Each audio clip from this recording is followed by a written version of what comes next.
Dear students, welcome.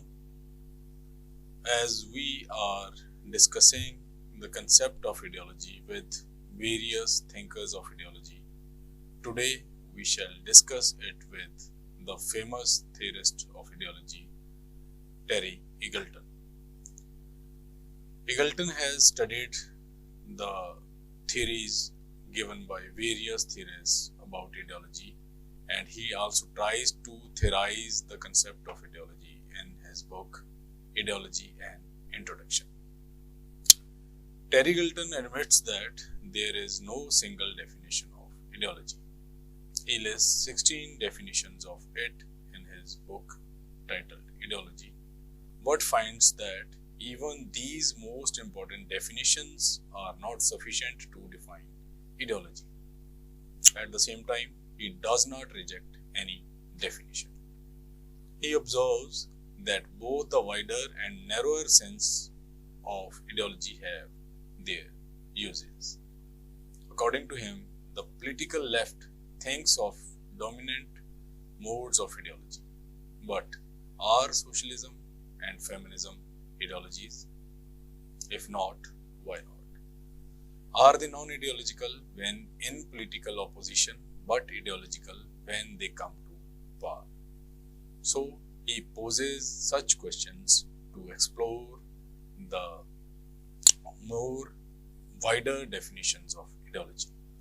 He also states that movements such as socialism may also emerge in distortion and mystification, such as when slogans are raised, "Workers of the world, unite. You have nothing to lose but your chains." We can study such slogans as a distortion of reality also, because workers may actually lose their lives in acts of political militancy.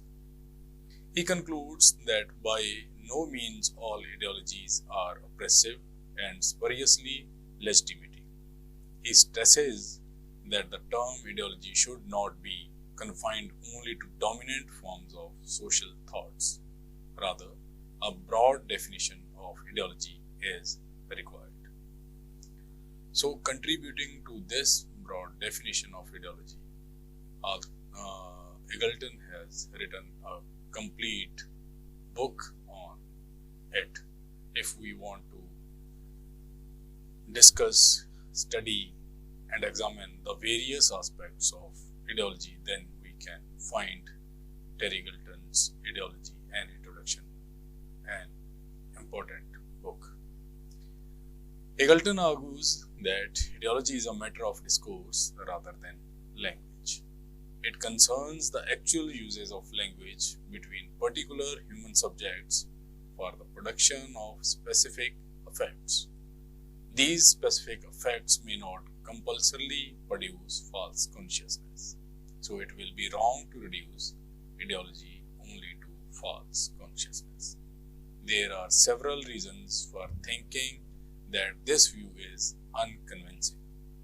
One of them has to do with what we might call the moderate rationality of human beings in general, and is perhaps more the expression of a political faith than a conclusive argument.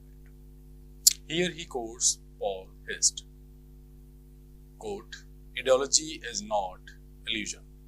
It is not falsity, because how can something which has effects be false?" Unquote.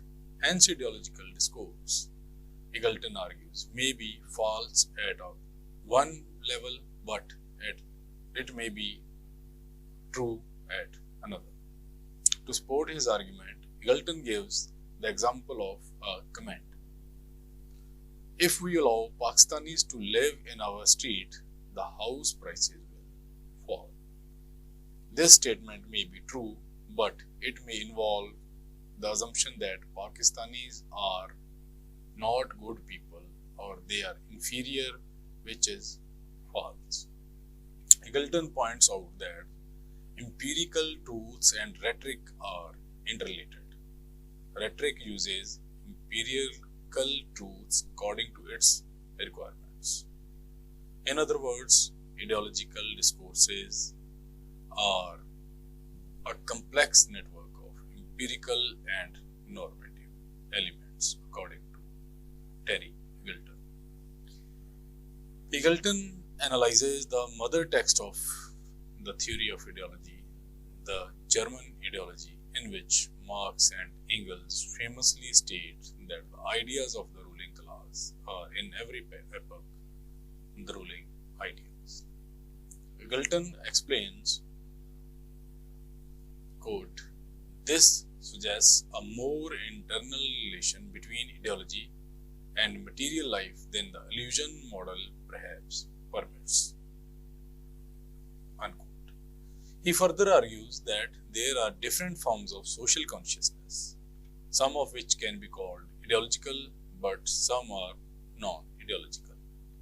There are some forms of social consciousness which do not help to legitimate the dominating class, and there are some which are not particularly central to any power struggle. Echoing Zizek, Eagleton states that ideology is now less a matter of reality becoming inverted in the mind than of the mind reflecting a real inversion.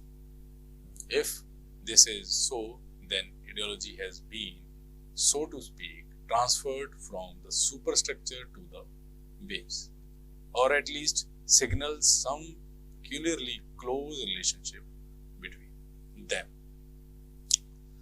Eagleton states that the theory of commodity fetishism also forges a dramatic link between capitalist productive activity and human consciousness.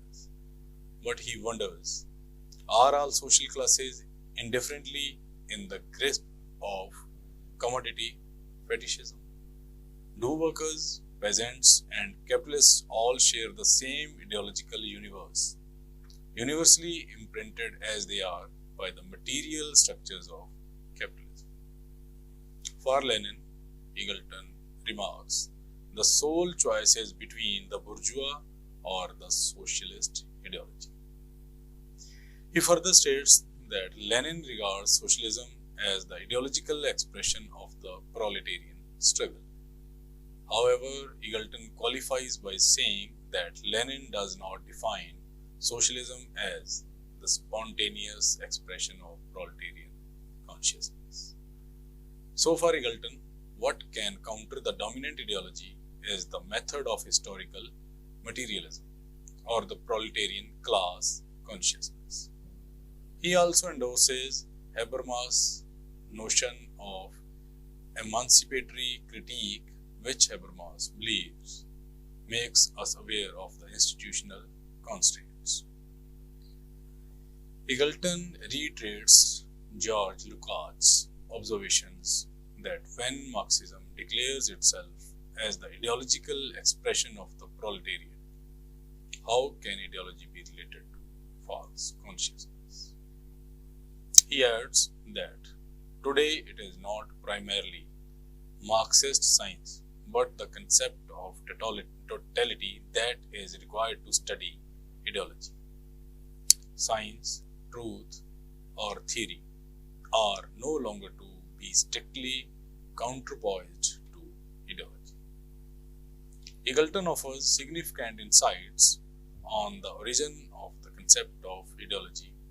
If the critique of ideology sets out to examine the social foundations of a thought or idea, then logically it must be able to trace its own origin. I quote from Eagleton. He writes, "The concept of ideology can be argued across at the historical point where systems of ideas first became aware of their own partiality, and this came about when those ideas were forced to encounter alien or alternative forms of discourse.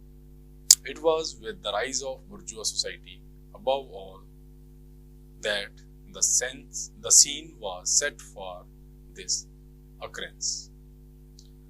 Commenting on Antonio Gramsci, Eagleton cites Perry Anderson's observation that Gramsci is mistaken when he locates hegemony only in civil society. Rather, it is located in the state. He further notes that Gramsci has been criticized by structuralist Marxists such as Nikos Platonis.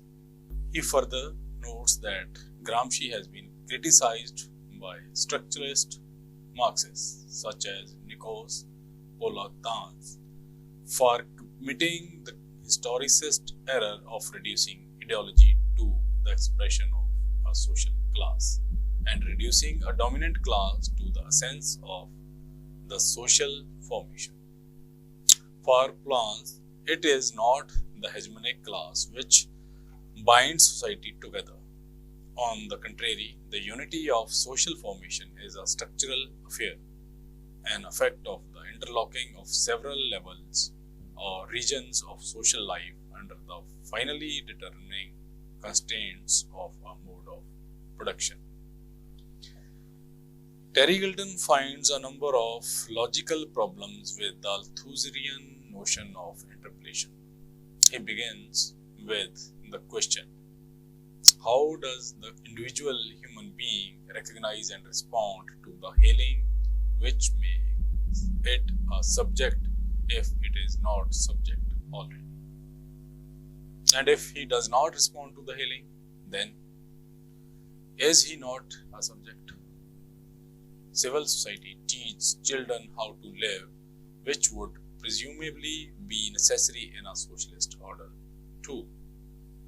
Eagleton argues that Althusser has never been accused enough for equating all subjects with human ones. For legally speaking, companies and local authorities can be subjects too. Eagleton also contests Althusser's claim that ideology is eternal and will also exist in a communist society.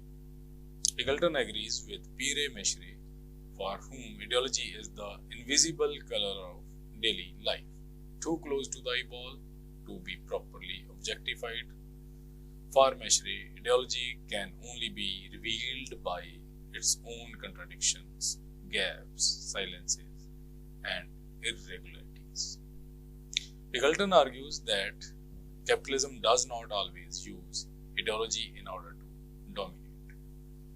If it were so, this system of exploitation and domination could not have survived so long. Moreover, capitalist society no longer cares whether we believe in it or not. It is not consciousness or ideology which welds it together, but its own complex system operations. Raymond Gee's distinction between descriptive and pejorative and positive definitions of ideology is useful, according to Eagleton. The first refers to ideology as belief systems of certain classes or groups.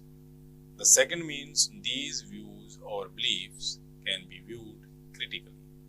And the third refers to a set of views or beliefs which inspire a specific group or class in the pursuit of political interests judged to be desirable. He notes, I quote, ideology is synonymous with the attempt to provide rational, technical, scientific rationales for social domination, rather than mythic religions or metaphysical ones. On some such views, the system of the late capitalism can be said to operate all by itself, without any need to resort to discursive justification. It no longer, so to speak, has to pass through consciousness. Instead, it simply secures its own reproduction by a manipulative, incorporative logic of which human subjects are the mere obedient effects. Eagleton thus concludes that there is a wide range of meanings of ideology. General meanings are inadequate to sum it up because it is a complex concept. Summing up the power and limitations of ideology, Eagleton notes, I quote, "The relations between ideological discourses and social interests are complex, variable ones, in which it is sometimes appropriate to speak of the ideological signifiers as a bone of contention between conflicting social forces, and at other times a matter of more internal relations between modes of signification and forms of social power. Ideology contributes to the constitution of social interests rather than passively reflecting pre-given positions, but it does not, for all that, legislate such positions into existence by its own discursive omnipotence." Unquote. The concept of ideology is meant to disclose the relation between an utterance and its material conditions of possibility. Talking about the relation of art and ideology, he remarks conclusively that it springs from an ideological conception of the world. So, this is Terry Eagleton on the concept of ideology, who examines it in detail and discuss various aspects of ideology. He does not reject any definition of ideology, either it is from the position of a Marxist understanding of the society or it is counter Marxist position. Thank you.